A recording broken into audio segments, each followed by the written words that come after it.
Praise the Lord. प्रभूच्या नावाला धन्यवाद देतो मी प्रियांनो, की पुन्हा एकदा देव बाप्पाने आपल्या वचनातून आपल्यापर्यंत काहीतरी निरोप सांगण्यासाठी आपल्या दासाला सहाय्यता केलेली आहे. आणि प्रियांनो, मागील 1-2 दिवसापूर्वी जो मी संदेश तयार केला होता आणि त्या संदेशामध्ये मी बोललो होतो की 2 पॉईंट देव बाप्पाने मला दाखवले. त्यातल्या एका पॉईंटवर देवबाप बोलला होता, परंतु आज जो दुसरा पॉईंट आहे त्या दुसऱ्या पॉईंटसाठी नवीन वचन, ज्या वचनातून या 2 पॉईंटविषयी देवबाप बोललेला होता त्याच वचनातून दुसरा पॉईंट देवबाप आज सांगत नाही. तर नवीन वचनातून आज त्या दुसऱ्या पॉईंटला आपल्यासमोर देवबाप ठेवणार आहे. तर ते कोणतं वचन आहे ते वचन आपण या समयाला पाहूया. योहान शुभवर्तमान याचा 10वा अध्याय आणि 16व्या वचनात असं सांगितलेलं आहे, या मेंढवाड्यातली 90 अशी माझी दुसरी मेंढरे आहेत, तीही मला आणली पाहिजे. ती माझी वाणी ऐकतील, मग एक कळप एक मेंढपाळ असे होईल. प्रियांनो, देव बाप्पाला आपल्या राज्यामध्ये 2 कळपाला आपल्या राज्यात घेण्याची देव बाप्पाने इच्छा प्रगट केलेलीच नाही. प्रियांनो, आमची इच्छा काय आहे ना याला महत्त्व नाही, देवाची इच्छा काय आहे ना याला जास्त महत्त्व आहे. आज जगामध्ये किंवा ख्रिस्ती विश्वासणाऱ्यांमध्ये काय सेवा चालली हे महत्त्वाचं नाही, पण देवबाप कोणत्या सेवेला महत्त्व देणार आहे हे जास्त महत्त्वाचं आहे. आणि प्रियांनो, देवबाप्पाने पण आपल्या पवित्र शास्त्रामध्ये एका सेवेला मान्यता दिलेली आहे. आणि ज्या सेवेला प्रभू परमेश्वराने मान्यता दिली त्या सेवेच्या आधारावर देवबाप आपल्या राज्यामध्ये आपल्या विश्वासणाऱ्यांना घेणार आहे. प्रियांनो, देवबाप्पाने कोणती गोष्ट आम्हाला प्रगट केली नाही असं नाही. हा, आम्ही त्या प्रभूने प्रगट केलेल्या गोष्टीवर संशय धरतो, त्या गोष्टीला आम्ही आमच्या जीवनामध्ये तसं उतरवित नाही जसं उतरवण्याची देवबाप आमच्याकडून अपेक्षा करतो. प्रियांनो, म्हणून देवबाप्पाने बायबलमध्ये न्याय करायचं ठरवलेलं आहे. पवित्र आत्म्याला आपल्या समयातच दिसलेलं असेल की माझे लोक माझ्या वचनाप्रमाणे चालण्याची तयारी दाखवणार नाही. आणि प्रियांनो, जे पवित्र आत्म्याला त्याच्या समयात दिसलं होतं ते या समयात पूर्ण पण होत आहे. 3000 पेक्षा अधिक संस्था, मिनिस्ट्रीज आज प्रभूच्या एका पवित्र शास्त्रातून उदयास आलेले आहेत. कदाचित पवित्र आत्म्याला आपल्या समयामध्ये हे दिसलं पण असेल की अनेक तऱ्हेचे माझ्या वचनाला धरून माझे विश्वासणारे माझी सेवा करतील. होय, पवित्र आत्म्याला जे काही दिसलं असेल ते या समयामध्ये पूर्ण होत आहे. प्रियांनो, प्रामुख्याने देव बाप्पाने योहान 10वा अध्याय 16व्या वचनामध्ये या मेंढवाड्यातली 90 अशी माझी दुसरी मेंढरे ही मला आणली पाहिजे, ती माझी वाणी ऐकतील, मग एक कळप एक मेंढपाळ असे होईल. हे जे वचन देव बाप्पाने ठेवलेलं आहे ना पवित्र शास्त्रामध्ये, या वचनाला पवित्र आत्म्याशिवाय कोणीही फोडून सांगू शकत नाही. कोणालाच पवित्र आत्म्याविना या वचनाचा खरा अर्थ सांगणं शक्य नाही. आणि पवित्र आत्म्याने पण या वचनाला आपल्या विश्वासणाऱ्यांना कळवण्याचं ठरवलेलं आहे. कारण देव बाप्पाला आपले प्रियजन आपल्या राज्यात घेण्याची इच्छा आहे. होय, आमचा प्रभू आम्हाला आपल्या जवळ आपल्या स्वर्गामध्ये आम्हाला घेण्याची इच्छा प्रगट करतो, परंतु ती जी इच्छा देवबाप प्रगट करण्याची इच्छा ठेवतो, ती इच्छा माणसाच्या इच्छेने तो पूर्ण करण्याच्या इच्छेकड नाही, तो आपल्या इच्छेने आपल्या राज्यात आपले लोक घेण्याची अपेक्षा करत आहे. प्रियांनो, आज जे सेवक सेवा करत आहेत, निरनिराळ्या माध्यमातून ब्रदर पण करत आहेत, सिस्टर पण करत आहेत सेवा. होय, ज्यांच्या हृदयात येशू ख्रिस्त आहे, ज्यांच्या हृदयात येशू ख्रिस्त आहे आणि ज्यांना पवित्र आत्मा सहाय्य करतो, ते विश्वासणारे सेवक सेविका ब्रदर आपल्या मनाच्या इच्छेने प्रभूची सेवा करत नाही. प्रभूने सांगितलेल्या मार्गाप्रमाणे ते सेवा करत आहे आणि प्रभूने पण मार्ग दाखवलेला आहे. कोणाही समोर प्रभूने तो मार्ग गुप्त ठेवलेला नाही, पण जो मार्ग प्रभूने दाखवलेला आहे तो मार्ग सर्वजण मान्य करीत नाही आणि सर्वजण तो मार्ग नाकारितात असे पण नाही. काही जण मान्य करतात, काही जण मान्य करत नाही. काही जण दाखवलेल्या मार्गाच्या विरोधामध्ये निरनिराळ्या गोष्टी विश्वासणाऱ्यांना भडकावगिरीने सांगण्याचा प्रयत्न करत आहेत. सेवकांना सुद्धा त्या मार्गापासून वेगळं करण्याचं काही विश्वासणारे काही सेवक आजच्या समयाला प्रयत्न करत आहेत. प्रियांनो, सर्वांपासून सर्व लपवलं जाऊ शकतं, प्रभूपासून काही लपवलं जाऊ शकत नाही. योनाने प्रभू परमेश्वरापासून लपण्याचा शर्तीने प्रयत्न केला. इतका मोठा योनाने शर्तीचा प्रयत्न केला प्रभू परमेश्वरापासून लपण्याचा, पण परमेश्वराच्या नेत्राने योनाला पाहिलं आणि जेव्हा योनाला परमेश्वराच्या नेत्राने पाहिलं तेव्हा परमेश्वराला कळलं असेल की योना माझ्या नजरेपासून वेगळं होण्यासाठी किती मोठा प्रयत्न करत आहे. पण देवबाप्पाने योनाचा प्रयत्न फेल केला असं वचन आम्हाला सांगतं. प्रभू परमेश्वराजवळ एखाद्या व्यक्तीला नीट करण्यासाठी भरपूर उपाय आहेत, पण ते उपाय आणि ती इच्छा प्रभू परमेश्वराने ठरवलेली असली तर होणं शक्य आहे. प्रभू परमेश्वराने योनाला नीट करण्याचं ठरवलं म्हणून समुद्रामध्ये वादळ आलं आणि वादळाच्या द्वारे योनाला कळलं की हे वादळ कोणामुळं आलं आणि योनाने पण त्या खलाशी लोकांना सांगितलं की हे जे काही संकट तुम्ही स्वतः समोर अनुभवतात ना, या संकटाला माझ्यामुळं हे संकट तुमच्यापर्यंत आलेलं आहे. तुम्हाला जर या संकटातून वाचायचं असेल तर मी सांगतो ते करा, न तर माझा तर अंत होणारच आहे, पण माझ्याबरोबर तुमचा पण अंत होईल. आणि मग खलाशी लोकांनी योनाच्या मुखातले शब्द ऐकले. योना म्हणला, मला उचला आणि पाण्यात टाका तर तुम्ही वाचतान. जर तुम्ही मला उचलून पाण्यात टाकलं नाही मी तर मरणारच आहे, पण माझ्याबरोबर तुम्ही पण मरतान.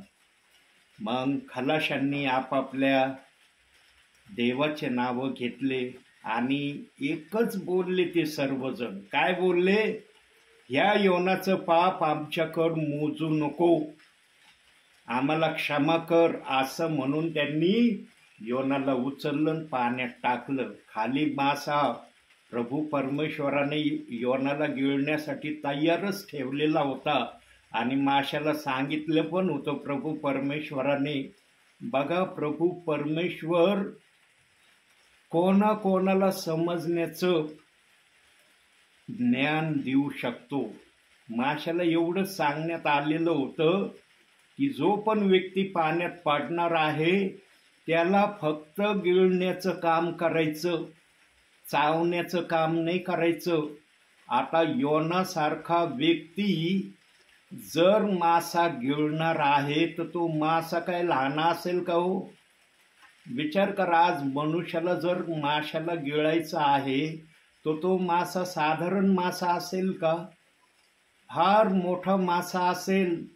आम्ही नाही पाहिला तो मासा, परंतु प्रभू परमेश्वर जर बोलत आहे तर तो मासा निश्चितच मोठा असणार आहे. आणि त्या माशाने तेच केलं जे प्रभू परमेश्वराने माशाला सांगितलेलं होतं.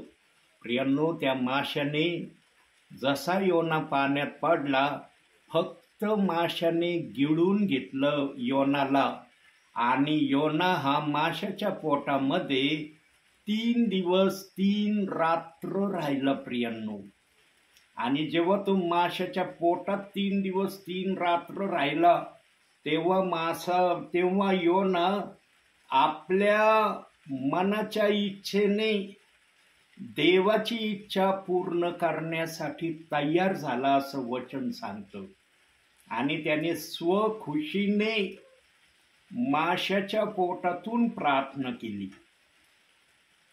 आणि जी प्रार्थना त्याने केली ती प्रार्थना प्रभू परमेश्वराला आवडणारी प्रार्थना होती.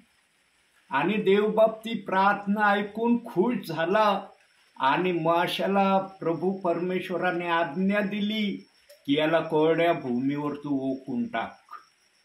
आणि जेव्हा योना कोरड्या भूमीवर आला, तिथून पुढे योनाने काय केलं हे आपल्या सर्वांना माहीत आहे.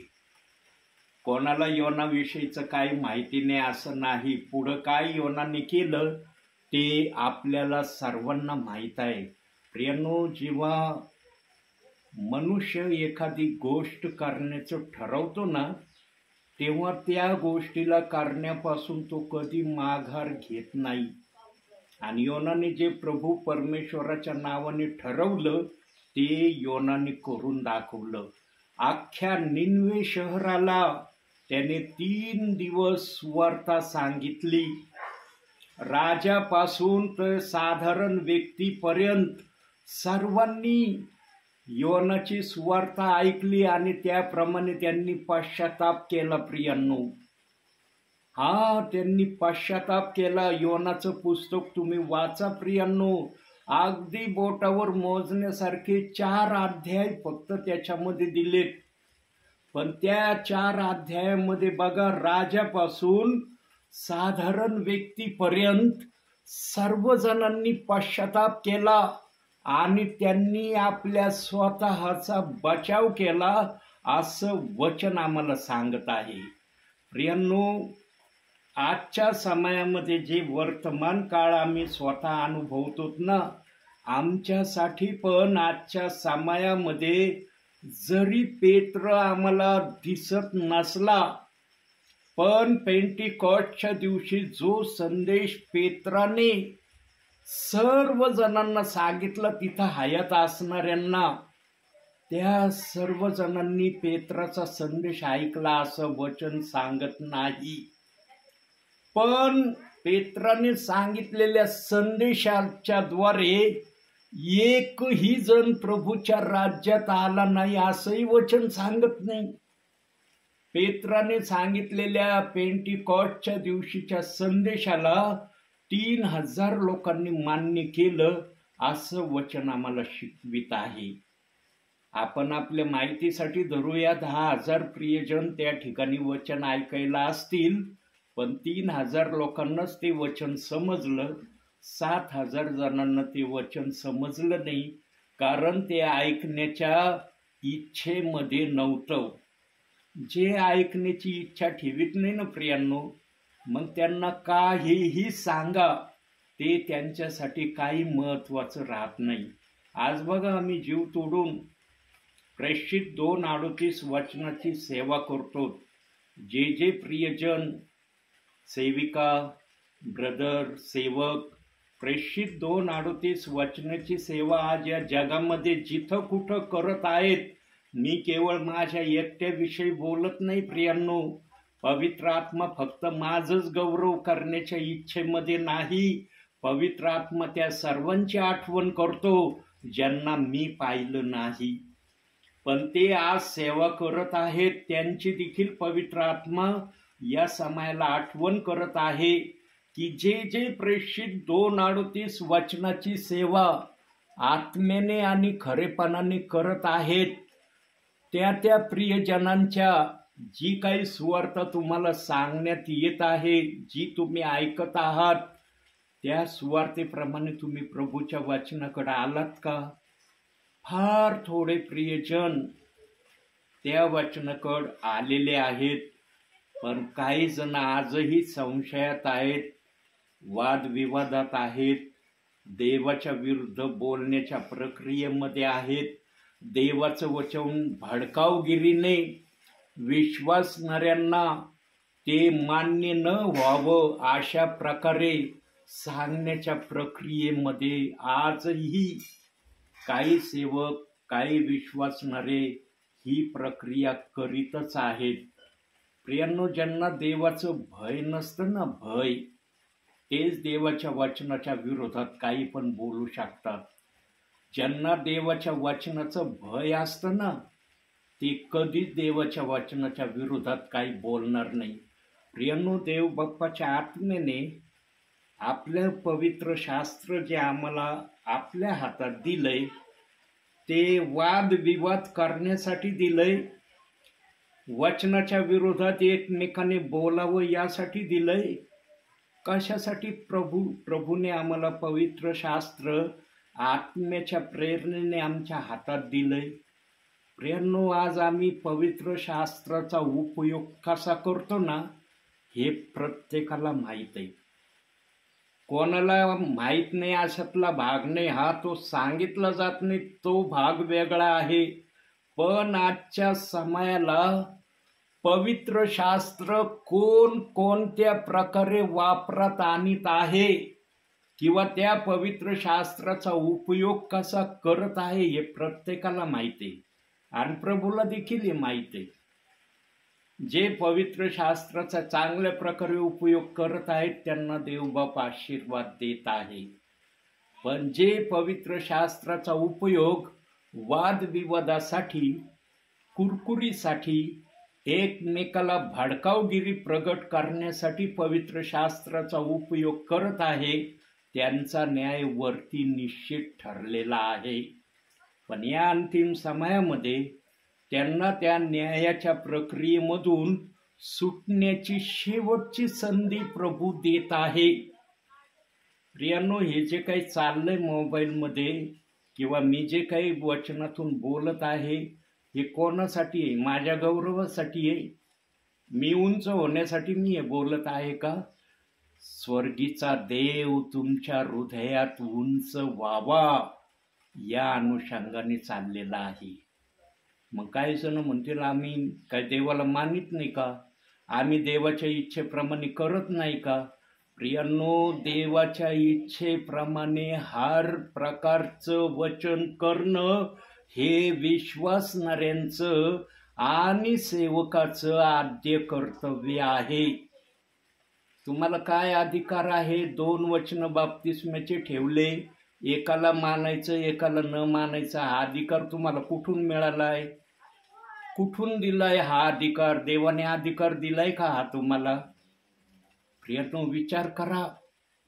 आम्ही एका वचनाला जर मानित नाही तर आम्ही ज्या वचनाला मानित नाही तो अधिकार आम्हाला देवाने दिलाय का? देवाने जर दिलेला असला तर निश्चित तुम्ही त्या अधिकाराचा वापर करा. पण जर तो अधिकार देवाने दिलेला नसला तर तुम्हाला त्या वचनाच्या विरोधात काही बोलण्याचा काही एक अधिकार नाही. ते देवाचं वचन आहे. देवाचं वचन त्याने त्या लोकांसाठी लिहिलेलं आहे जे त्याचं ऐकून त्याप्रमाणे करण्याची तयारी दाखवतील. त्यांच्यासाठी ते वचन देव बाप्पाने बायबलमध्ये ठेवलंय. म्हणून बघा, लोककृत शुभवर्तमान 10वा अध्याय 24व्या वचनामध्ये देव बोलतोय की अनेक राजांनी, संदेष्ट्यांनी जगामध्ये येऊन देव बाप्पाचं गौरव करण्याची इच्छा देवासमोर प्रकट केली, पण त्या लूककृत शुभवर्तमान 10व्या अध्यायाच्या 24व्या वचनामध्ये देवबाप बोलत आहे की काही जणांना देव बाप्पाने ही संधी दिली नाही, काही जणांच्या प्रार्थना देव बाप्पाने मान्य केल्या नाही, त्यांना या जगामध्ये देव बाप्पाने पाठवलं पण नाही असं वचन सांगतंय. मी नाही बोलत. प्रियांनो, आपण जे आज जगात आहोत, विचार करा बरं. तुम्ही आपल्या समयामध्ये देवबाप्पाकडे प्रार्थना केली होती, आठवतंय तुम्हाला? विचार करा जरासा, की मला जगामध्ये पाठव, तुझी स्तुती आराधना करण्याची मला इच्छा आहे. केली होती का मी प्रार्थना आमच्या समयामध्ये? आठवतं का तुम्हाला की खरोखर मी जगात येण्या अगोदर देव बाप्पाकडे अशी प्रार्थना केली होती? मला आठवतंय. प्रियांनो, तुम्हाला जर काही आठवत नाही ना, तर देवाची महानता आहे की देवाने तुम्हाला जगात पाठवलंय, आणि देवाने जगात ज्या हेतूने ज्या उद्देशाने तुम्हाला पाठवलंय ना, तो देवाचा उद्देश आणि हेतू ओळखा. प्रियांनो, बायबलच्या वाचनाला दोष लावण्यामध्ये आपलं ख्रिस्ती जीवन व्यतीत करण्याचं सोडून द्या. याच्यामध्ये काही अर्थ नाही, काही तथ्य नाही. वरती गेल्यावर देवबाप याचा हिशोब विचारणार आहे की तू माझ्या वचनाला दोष लावित होता, पेत्राच्या भाषणाला तू दोषाच्या नजरेमध्ये बोलत होता, पेत्राच्या भाषणाला तू अमान्यतेचं भाषण इनडायरेक्टली विश्वासणाऱ्यांना सांगत होता. सगळ्या गोष्टी देवबाप्पाच्या जवळ उपलब्ध आहेत आणि त्या तुमच्या जीवनाच्या पुस्तकात देवबाप्पांनी लिहूनही ठेवल्यात. म्हणून मी नेहमी सांगतो ना, आत्म्याच्या प्रेरणेने, देवबाप ज्याला पण न्यायासाठी आपल्या आसनासमोर उभा करणार आहे, तेव्हा कदाचित एखाद्याला तो म्हणन, पृथ्वीवरचा जरा पिक्चर बघ तुझा काय आहे, तू पृथ्वीवर माझ्या नावाने काय करत होतास, काय बोलत होतास, कसं तुझं माझ्या नावामध्ये चलणं होतं, जरा एक वेळेस नजर टाक त्याच्यावर. आणि प्रियांनो, त्यावेळेला आम्हाला आमचा पृथ्वीवरचा पिक्चर ना, देवाचा आत्मा इतका सामर्थ्यशाली आत्मा आहे आणि इतका जलद जाणून घेण्याची प्रक्रिया आत्म्यामध्ये आहे. बघा, या समयाला पृथ्वीवर कुठं काय चाललंय देवाच्या आत्म्याला ताबडतोब माहिती आहे. आम्हाला जरी माहिती नाही, पण देवाच्या आत्म्याला ताबडतोब कळतंय. स्वर्गात तो आहे, पण पृथ्वीवर नुसती त्यांनी नजर टाकली, त्याला एकाच सेकंदात कळतं कुठं काय चाललंय, कुठं प्रार्थना चालली, कुठं स्तुती आराधना चालली, कुठं माझ्या नावाची चर्चा चालली, किंवा माझा विश्वासणारा संकटात कोण आहे, माझ्या विश्वासणाऱ्याच्या अपेक्षा काय, सगळं पवित्र आत्म्याला एकाच सेकंदात कळतो. तसंच प्रियांनो, जेव्हा देवबाप आम्हाला न्यायसनासमोर एखाद्याला उभं करील ना, तेव्हा त्याला जेव्हा म्हणन ना, या पृथ्वीवरचा तुझा जीवनाचा पिक्चर पहा, एका सेकंदात त्याला सगळा जीवनाचा पिक्चर कळणार आहे. त्याला वेळ फार नाही लागणार तो समजून घेण्यासाठी. आणि मग देवबाप म्हणन, पाहिलं ना तुझा पिक्चर पृथ्वीवरचा कसा आहे, चांगला वाटतोय का पिक्चर, माझ्या वचनाप्रमाणे आहे का तो? मग त्या आधारावर न्याय आहे.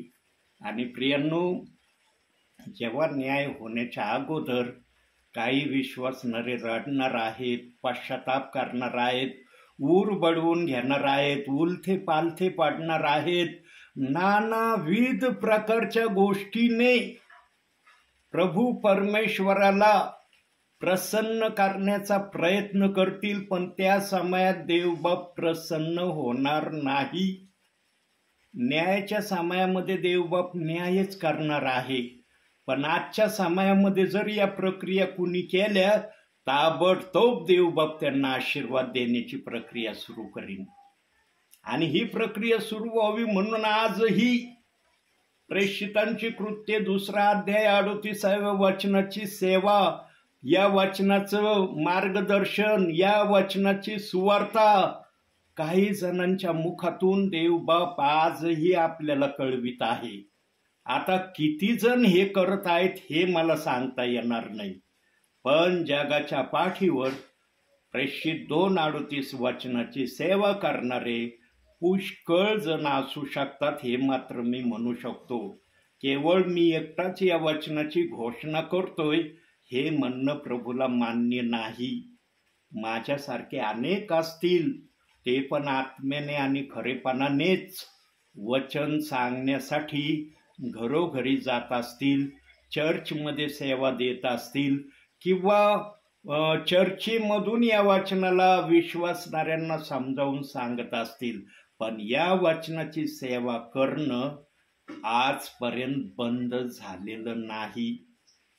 अनेकांनी ही सेवा बंद व्हावी, या सेवेचा प्रचार होऊ नये म्हणून काही सेवकांनी, काही विश्वासणाऱ्यांनी कसोशीचे प्रयत्न केले प्रियांनो. आणि या दासाला निरनिराळ्या ठिकाणी या गोष्टीचा अनुभव आला. काही जण म्हणे आमच्या गावात येऊ नका, काही जण म्हणे आमच्या घरात येऊ नका, काही जण काय बोलले ते त्यांना माहिती. मला हर प्रकारे या वचनाची सेवा सांगण्यापासून रोखण्याचा अनेकांनी प्रयत्न केला. आणि ते प्रियजन साक्षीला आहेत. ज्यांच्यापर्यंत हा माझा आवाज जाईल त्यांना कळेल खरोखर आम्ही हा प्रयत्न केला. प्रियांनो, देवाच्या दरबारामध्ये ना दुधाचं दूधच आहे, पाण्याचं पाणीच आहे. ज्यांनी हा प्रयत्न केला ना त्याच्यापर्यंत माझा आवाज निश्चित त्यांना ऐकायला जाईल. एका जणापर्यंत जरी तो आवाज गेला ना, मी समजून घेईन की प्रभू जे बोलला ते शब्द देवाने पूर्ण केले. म्हणून देवबाप 99 मेंढराला सोडून एकाला धुंडायला गेला का नाही?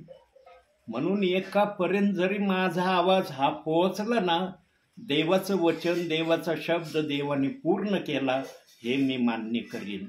प्रियांनो, आज गोल्डन आणि सुवर्ण संधी आपल्याला प्रेषित 2:38 वचनाला स्वीकारण्याची आहे. त्या वचनाविरोधात तुम्ही आतापर्यंत काय केलंय किंवा त्या वचनाच्या विरोधात आतापर्यंत तुम्हाला काय ऐकण्यात आलेलं आहे याला महत्व नाही. देवाने त्या वचनात काय ठेवलं याला जास्त महत्व आहे. आम्ही नेहमी देवाच्या गोष्टीला महत्व दिलं पाहिजे. प्रियांनो, आमच्याजवळ काय गोष्टी आल्यात किंवा आम्ही काय गोष्टी त्या वचनाविरोधात बोलतो याला काहीच महत्व राहत नाही.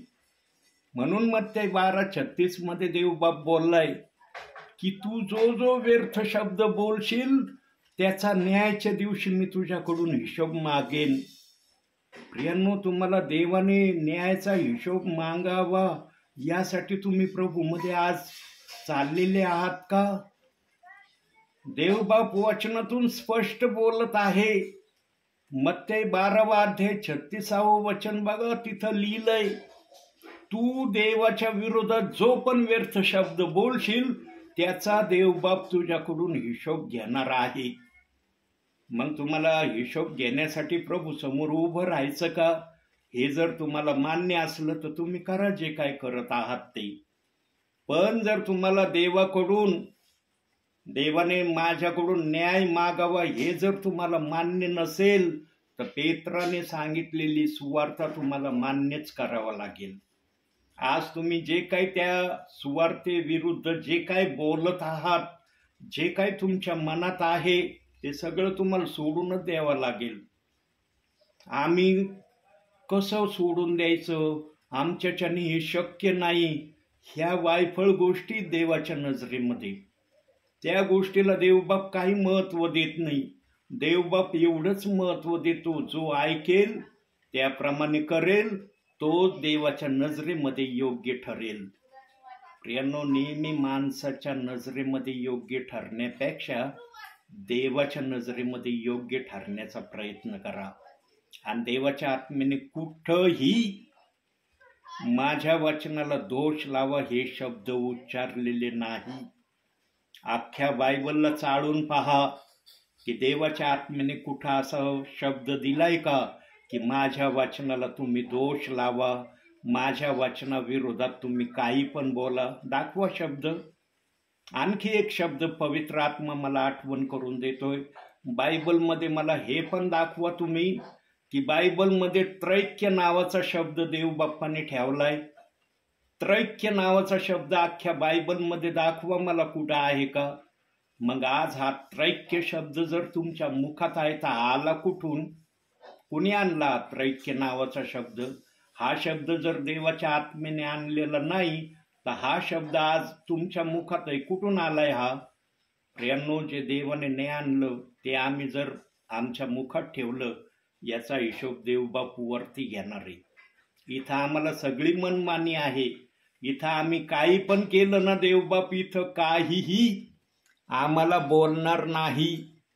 काहीही देवबाप आम्हाला या ठिकाणी जे काय आम्ही करत आहोत याच्याविषयी विचारणा नाही करणार. जेव्हा आमचं प्रभूच्या दरबारात जाणं होईल ना, तेव्हा देवबाप आपली प्रक्रिया सुरू करणार आहे. थोडक्यात सांगायचं म्हणजे काय, सध्या आमचं राज्य चाललेलं आहे, पण आता देवाचं राज्य लवकरच येणार आहे. आणि जेव्हा प्रभू आम्हाला घेऊन जाण्यासाठी येईल तेव्हा देवाचं राज्य प्रामुख्याने सुरू होणार आहे. मग ज्याने जे काही देवासाठी केलेलं असेल, मग ते चांगलं असो अथवा वाईट असो, त्या प्रत्येकाचा योग्य त्या रीतीने देवबाप न्याय करणार आहे.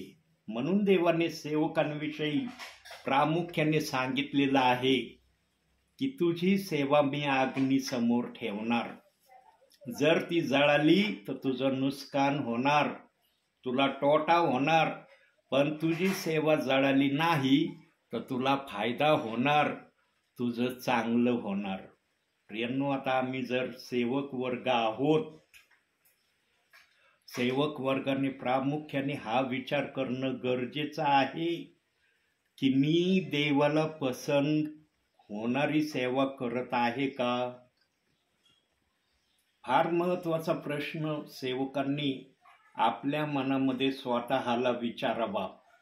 आणि जो कोणी देवाच्या इच्छेप्रमाणे सेवा करण्याची इच्छा देवबाप्पाकडे करतो ना, देवबाप्पाचा आत्मा कधी त्यांना वचनाच्या विरोधात बोलण्याची किंवा वचनाला दोष लावण्याची इच्छा त्यांच्या मनामध्ये ठेवत नाही. हे फार मी जवळून अनुभवलं. जेव्हापासून मी या वचनाकडे आलो, प्रेषित 2:38 वचनाकडे, तेव्हापासून मला कळलं की या वचनाकडे येण्या अगोदरपर्यंत मी जे काय केलंय ते काय केलेलं आहे. पण देवबाप्पाने मला एक संधी या पृथ्वीवरच सुधारण्याची दिलेली आहे आणि त्या संधीचा मी पुरेपूर फायदा उचलित आहे. आज माझा विरोध कोण कोण करत आहे, कोण कोण माझ्या विरोधात काय बोलत आहे, कोण कोण मला सेवेमध्ये अडखळणं आणत आहे, याचा मी कधीच विचार नाही करत. मी देवबाप्पाला काय म्हणतो माहिती का, देवबाप्पा ही तुझी सेवा आहे. तुझी सेवा जर तुला करून घ्यायची असेल माझ्याकडून तर निश्चित होईल. तुला जर करून घ्यायची नसेल तर मी फक्त तुझ्या नावामध्ये या वचनाप्रमाणे विश्वास धरून चालायला पण तयार आहे. प्रियांनो, ज्याचं मन साफ असतं आणि ज्याचे विचार शुद्ध असतात ना, देवबाप त्याला सेवा करण्याची संधी देतो. म्हणून मी रोज सेवेला जातो. रोज माझा संदेश कोणत्या ना कोणत्या परिवारात होतोच प्रियांनो. हा रोज होतो, असं नाही की कधी बंदी होतो. कधी जर कुठला मोठा प्रॉब्लेम जर आला मला तर कधी कधी माझं जाणं पण होत नाही सेवेला, हे पण मी कबूल करतो. पण शक्यतो मी देवाची सेवा करण्याचाच नेहमी प्रयत्न करतो. माझं लक्ष देवाची सेवा करण्याकडेच मी जास्त लक्ष ठेवलेलं आहे. प्रियांनो, ज्याचं प्रभूला उंच करण्याकडे लक्ष असतं ना, देवबाप त्याला थोडी का होईना संधी जरूर देतो. मला देवबाप संधी देत आहे, ते मी करून दाखवित आहे. आणि त्याला पुरावा हे जे काही तुम्ही ऐकत आहात हेच त्याला पुरावा आहे. आजचा संदेश माझ्या घरातून मी आपल्यापर्यंत पोचवित आहे. याला कारण हे की रात्रीपासून पाऊस सुरू झालेला आहे आणि इतका जोराचा पाऊस रात्रीपासून सुरू झालेला आहे. आत्ता कुठं थोडासा पाऊस थांबलेला आहे. जवळपास 1 वाजलेला आहे तेव्हा थोडासा पाऊस थांबलेला देव बाप्पाने आम्हाला दाखवित आहे. प्रियांनो, इथं मी संदेश सांगत आहे, बाहेर पाऊस थांबलेला आहे. जेव्हा पण पृथ्वीवर देवाच्या नावाने सेवक म्हणा, विश्वासणारा म्हणा, देवाला उंच करण्याच्या अनुषंगाने काही करील ना, तेव्हा देव बाप्पाला कळतं, अरे मला पाऊस थांबवणं गरजेचं आहे. कारण सर्वांचेच घरं स्लॅबचे आहेत असं नाही प्रियांनो. काहींचे घरं पत्र्याचे पण आहेत. आणि पत्र्यावर जेव्हा पाऊस पडतो ना प्रियांनो, तेव्हा पत्र्यावर फार जोराचा आवाज होतो बरं का पाऊस पडल्यावर. बघा तुम्ही, ज्यांचे घरं पत्र्याचे आहेत ना त्यांच्या घरात जाऊन बघा, पाऊस जर वरून पडला तर पत्र्यावर किती जोराचा आवाज होतो. आणि जसा मी संदेश सुरू करण्याला सुरुवात केली तेव्हापासूनच देव बाप्पाने पावसाला कंट्रोलमध्ये ठेवण्याचा प्रयत्न केला. कारण देव बाप जाणतो, माझा सेवक माझ्या नावाला उंच करण्यासाठी बसलेला आहे. मी कधी स्वतः उंच होण्याची अपेक्षा करत नाही प्रियांनो. आज बहुसंख्य प्रियजनांना माझी परिस्थिती काय अंशी माहीत पण आहे. प्रियांनो, तुमची शारीरिक परिस्थिती काय आहे ना, याला काही महत्त्व देवबाप देत नाही.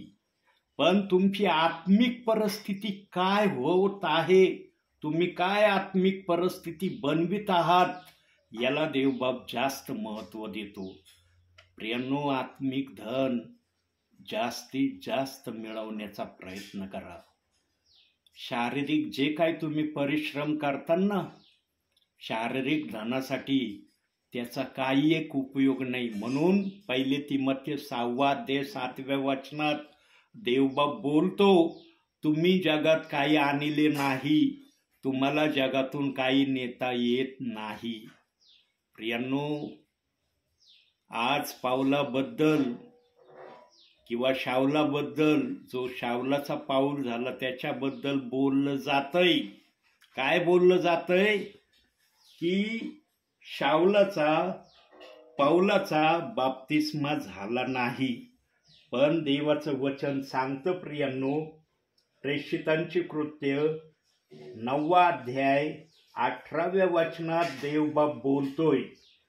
प्रेषितांची कृत्य 9 अध्याय 18व्या वचनात हे वचन बोलतंय की हनन्या संदेष्ट्याने जेव्हा शाऊलाच्या डोक्यावर हात ठेवून प्रार्थना केली, प्रार्थना झाल्यानंतर शाऊलाला ताबडतोब दृष्टी आली असं वचन आम्हाला सांगतं प्रियांनो. ताबडतोब जसा वचनाचा आमेन हनन्या संदेष्ट्याने आपल्या मुखातून उच्चारला असेल, तो शब्द निघतोय ना निघतोय, तोच शाऊलाला दृष्टी आली.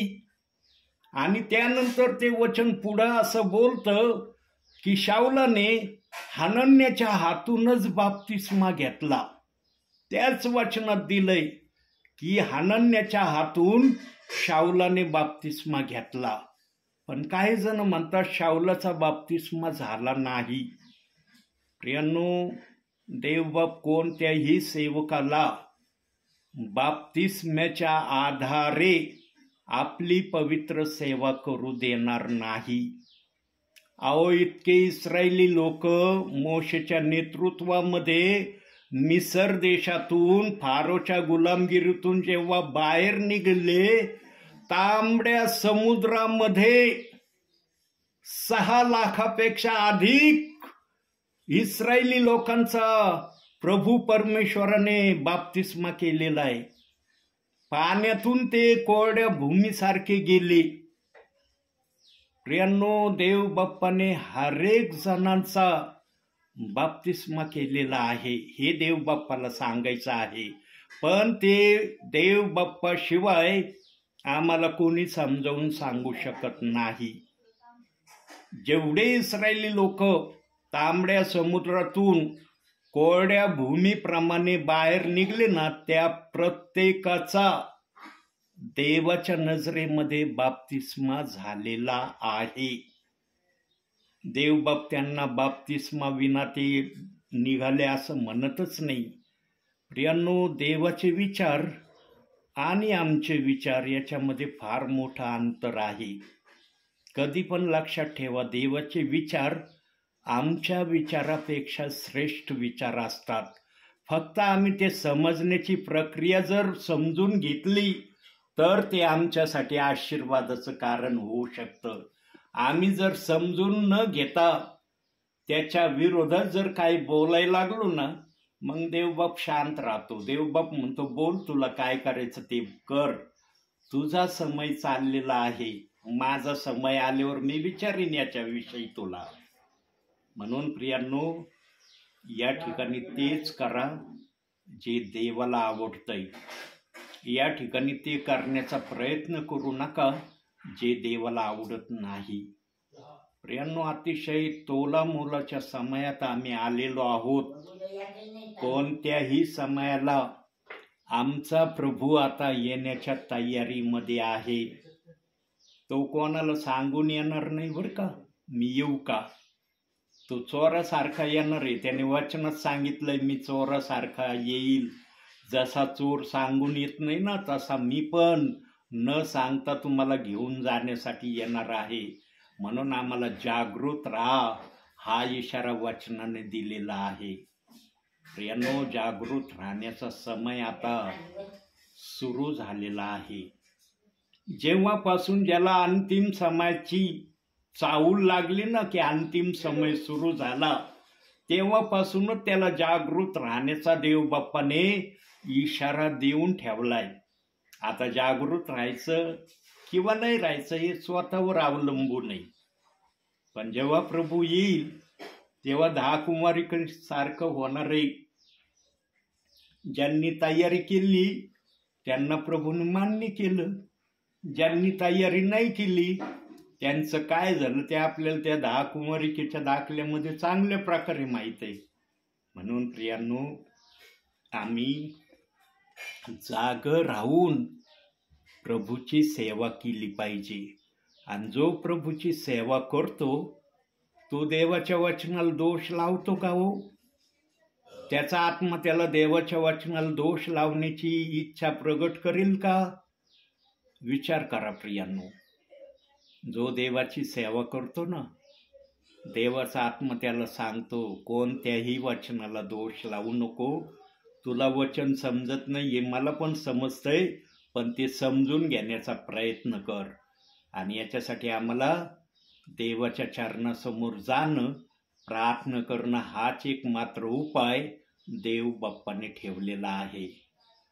बघा प्रियांनो, हन्ना मुलासाठी देवाच्या मंदिरात जात होती ना, रडून प्रार्थना करायची, देवबाप्पाकडे विनवण्या करायची की मला जे काही पुत्र नाही, मी पुत्रहीन आज आहे, मला पण तू पुत्र दे, त्याला मी तुझा सेवकच बनवीन, त्याला देवाच्या इच्छेप्रमाणे चालणारं शिक्षण मी देईन. आणि देवबाप्पाने हन्नाची प्रार्थना ऐकली. सुंदरसं मूल हन्नाला दिलं. हन्नाने त्याचं नाव शमवेल ठेवलं. आणि शमवेलाने काय केलं हे आपल्याला माहिती आहे. प्रियांनो, देवबाप हरेकांची प्रार्थना ऐकणारा देव आहे. मग ती प्रार्थना कशाही विषयी असो, पण आत्म्याने आणि खरेपणाने जर ती प्रार्थना असेल तर देवबाप ती प्रार्थना ऐकल्याशिवाय राहत नाही. आज जर तुम्ही वचनाला दोष लावित आहात, वचनाच्या विरोधात काही पण बोलत आहात, कोणाला पण त्या वचनाच्या विरोधात काही पण गलत सांगत आहात, देवाच्या नजरेमध्ये तुम्ही कसे असताल विचार करा. क्षणभर विचार करून बघा. प्रियांनो, देव बाप्पाने बायबलमध्ये कोणतंही वचन दोष लावण्याच्या हेतूने ठेवलेलं नाही. हे लक्षात घ्या, कोणत्याही वचनाला देव बाप्पाने गलत रीतीने आपल्या बायबलमध्ये ठेवलेलं नाही. तुम्ही त्या वचनाला नाही मानत, ह्या तुमचा प्रॉब्लेम आहे, देवाचा प्रॉब्लेम नाही. देवाने आपलं वचन आपल्या गौरवासाठी ठेवलेलं आहे. तुम्ही त्या गौरवामध्ये सम्मिलित होत नाही, तुमची चुकी आहे. तुम्ही त्याच्यात सम्मिलित होत नाही म्हणून तुम्ही दुसऱ्याला पण त्या वचनाप्रमाणे देवामध्ये सम्मिलित होण्याला अडखळून आणता. प्रियांनो, कधी अशी प्रक्रिया देवाच्या दृष्टीने करू नका, कधीच करू नका. म्हणून येशू ख्रिस्त वारंवार सदुकी परुषी याजकांना बोलायचा, तुम्ही स्वर्गात जात नाही, दुसरे स्वर्गात जायला इच्छुक आहे त्यांना तुम्ही आडविता, आडकाठी त्यांच्यासाठी होता. प्रियांनो, येशू ख्रिस्ताच्या मुखातले ते शब्द आहेत जे आम्ही शुभवर्तमानामध्ये वाचलेत, ऐकलेत.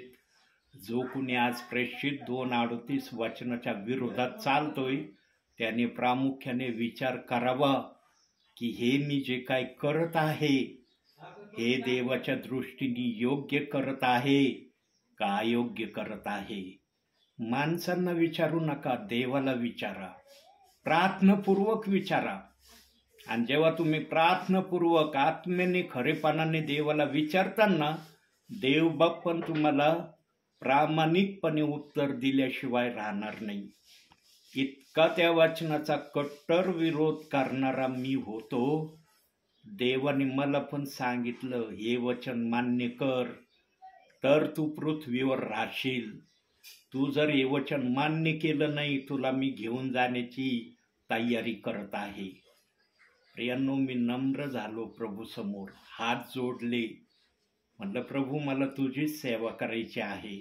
पण आतापर्यंत जी सेवा मी केली ती तू पाहिली आहे की मी कशी सेवा केली. आणि प्रियांनो, संस्थेमध्ये असताना मी फार प्रामाणिकपणे सेवा करणारा होतो. अजूनही काही साक्षीदार नगर जिल्ह्यामध्ये आहेत आणि ते माझ्याविषयी म्हणतात की हे खरोखर प्रामाणिक सेवा करणारे सेवक आहेत. आजही बोलतात ते. आता 2-3-4 महिन्यापूर्वी एक सेवक संगमनेरचे येऊन गेले आमच्या अहिल्यानगरमध्ये आणि त्यांनी काही पालकांच्या समवेत बोलले, म्हणे फार प्रामाणिक सेवा करणारे सेवक हे म्हणे. इतके जीव तोडून सेवा करतात ना, हे सेवेमध्ये कुठला हलगजरीपणा हे करत नाही. प्रियांनो, आपल्या मुखातून तर हर एक जण आपली स्तुतीच करतो, पण दुसऱ्याच्या मुखातून जेव्हा स्तुतीपर शब्द निघतात ना, ते ऐकणाऱ्यासाठी आशीर्वादाचं कारण असतात. कारण जो बोलणारा असतो ना, त्यांनी काहीतरी अनुभव घेतलेला असतो त्या व्यक्तीचा की यांनी काय केलेलं आहे, तेव्हा तो बोलतो. तो पण फुकट नाही बोलत. प्रियांनो, नेहमी देवाच्या नजरेमध्ये जो योग्य होण्याचा प्रयत्न करील ना, देवबाप त्याला उंच करतो. म्हणून याकोब 4:10 वचनात सांगितले ना, प्रभू समोर नम्र व्हा म्हणजे तो तुम्हाला उंच करील. उंच होण्याची फक्त प्रक्रिया देवाच्या नजरेमध्ये तुमची असू द्या. माणसाच्या नजरेमध्ये उंच होण्याचा कधीच प्रयत्न करू नका. माणसाच्या नजरेमध्ये उंच होणं ना क्षणभराचंही, पण प्रभूच्या नजरेमध्ये उंच होणं ना देवाच्या राज्यामध्ये जाण्यापर्यंत आहे. हा फरक आहे प्रियांनो. म्हणून स्तोत्रसंहिता 118:8-9 मध्ये सांगितलंय, मनुष्यावर भरोसा ठेवण्यापेक्षा परमेश्वराला शरण जाणे बरे, हा शब्द त्या ठिकाणी दिलाय. प्रियांनो, नेहमी देवाच्या आखणीमध्ये तुम्ही राहण्याचा प्रयत्न करा. कोणाच्या तरी आखणीमध्ये राहण्याचा आत्म्याने आणि खरेपणाने प्रयत्न करा. आणि जो कोणी हा प्रयत्न करण्याची इच्छा देवाकडे करील ना, तो कधीच देवाच्या वचनाला दोष लावणार नाही. त्याला कधीच वाटणार नाही की मी देवाच्या वचनावर काहीतरी संशयाने बोलावं. आणि पेत्राच्या विरोधात तो शब्दच निघणार नाही. त्यानो पेत्राने जी सुवार्ता सांगितली ना, ती देवाच्या राज्याची एंडिंगची सुवार्ता सांगितलेली आहे. पेत्रानंतर आला का कोणता सुवार्थिक पुन्हा देवाच्या आत्म्याने वचन सांगायला? सांगतंय का बायबलचं वचन की पेत्रानंतर पण आलंय कुणी सुवार्ता सांगायला आणि त्यांनी पण नवीन काही सुवार्ता पेत्राप्रमाणे सांगितली? आहे का वचनामध्ये त्याचा पुरावा? पेत्र हा शेवटचा देवाचा निरोप सांगणारा निरोप्या आहे. त्यानंतर देवाच्या आत्म्याने कोणालाच निरोप्या म्हणून वचनाप्रमाणे पाठवलं नाही. जी पेत्राने सुवार्ता सांगितली त्या सुवार्तेला आम्हाला गाजवायचा आदेश पेत्राने त्या दिवशी पेंटिकॉस्टच्या दिवशी केलाय आणि ते आजही चाललंय. हा त्याला विरोध होतो तो भाग वेगळा आहे. मानायचं नाही मानायचं तो आपला प्रश्न असतो.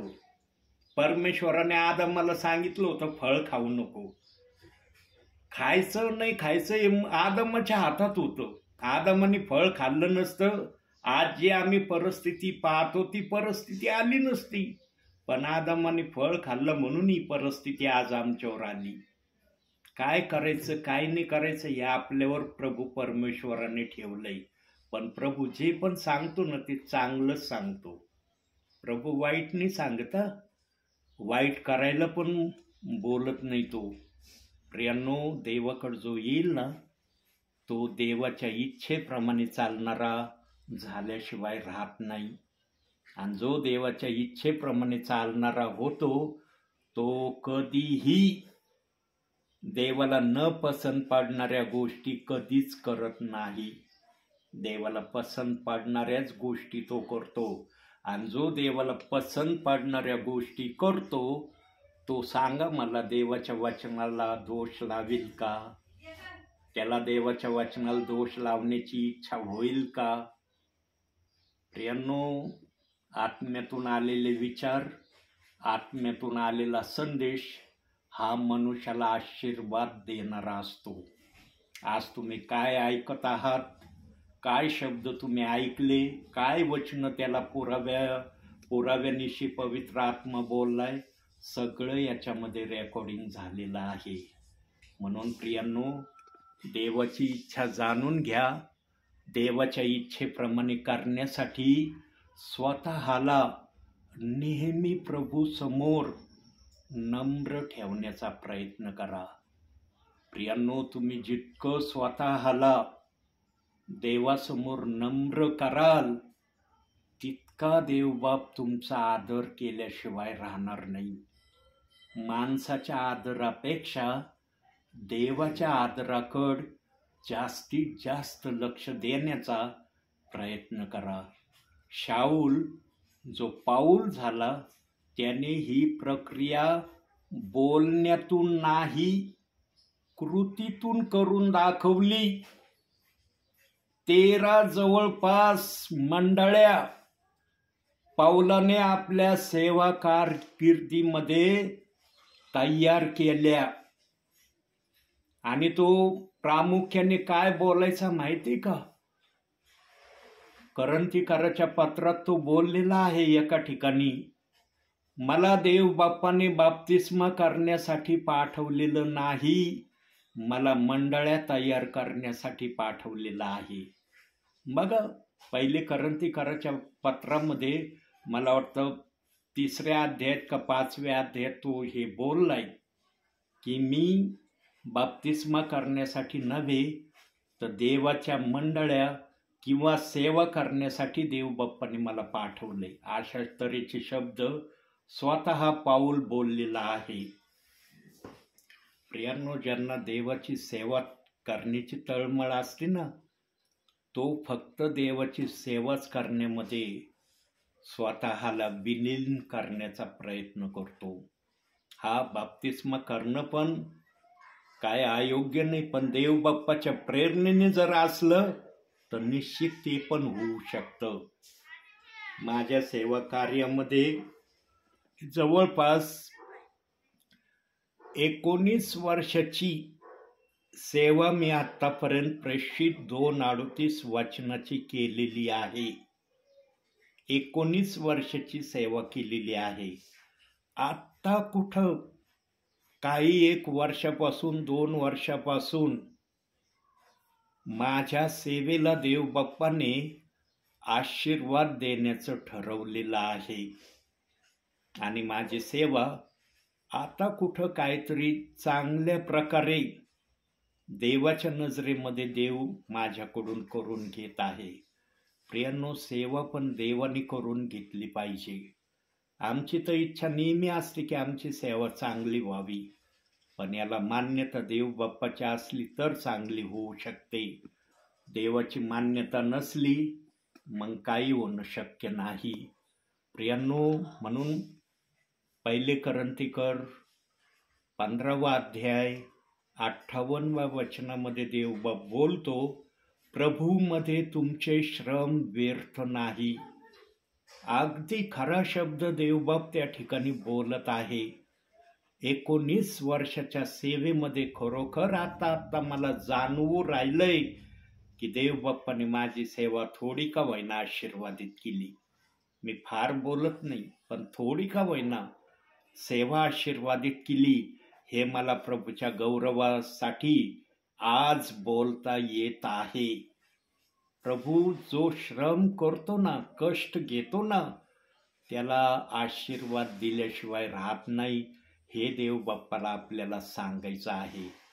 आज जो कुणी देवाची सेवा करतोय आशीर्वाद घेण्यासाठीच करतोय.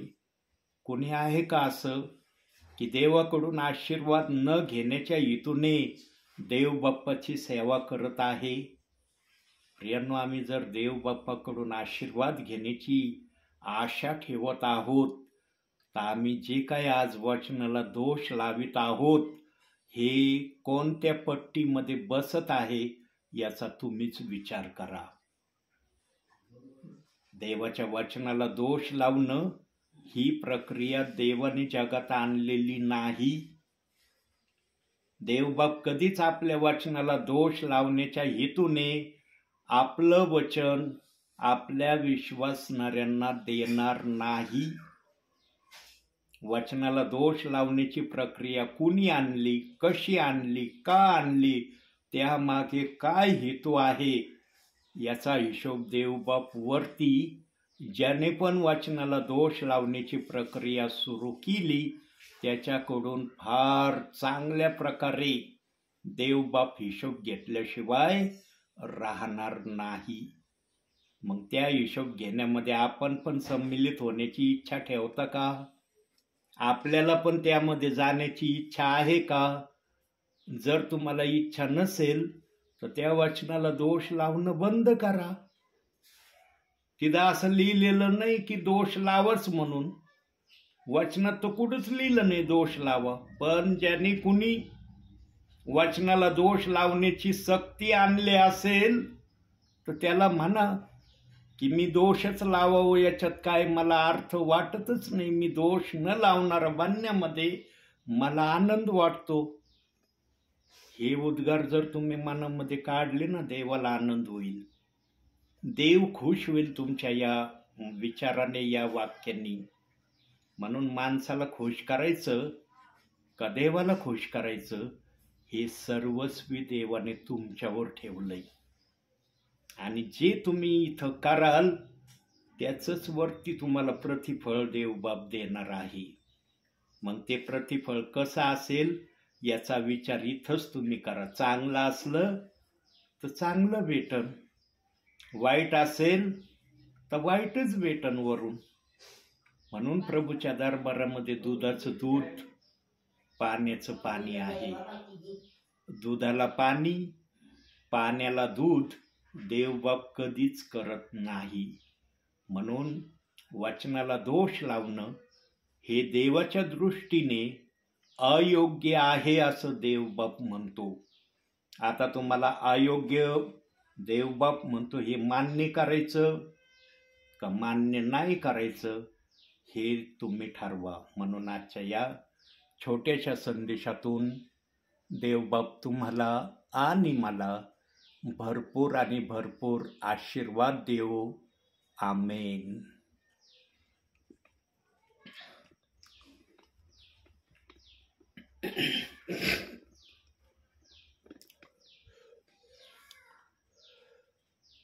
योग्यता से बढ़ के दिया है अपनी दया से तूने मुझे. योग्यता से बढ़ के दिया है अपनी दया से तूने मुझे. मांगने से ज्यादा मिला मुझे. आभारी हूँ प्रभु मैं. मांगने से ज्यादा मिला मुझे. आभारी हूँ प्रभु मैं.